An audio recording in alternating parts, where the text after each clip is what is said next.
Ngayon,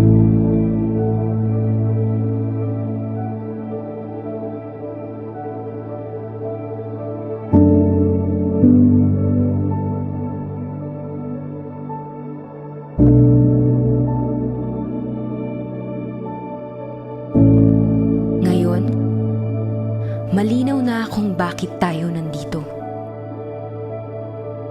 Kung bakit kailangan natin ang tumugon.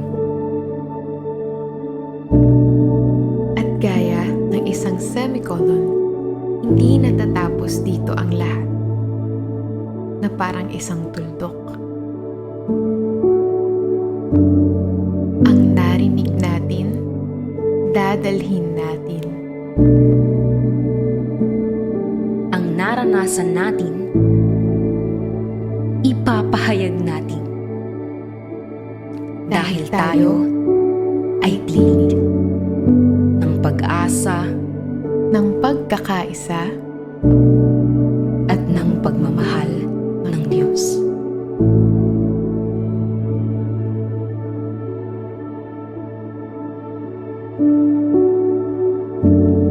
So tonight, let this be our declaration. We will echo. We will respond. We will continue. Because this is not the end. We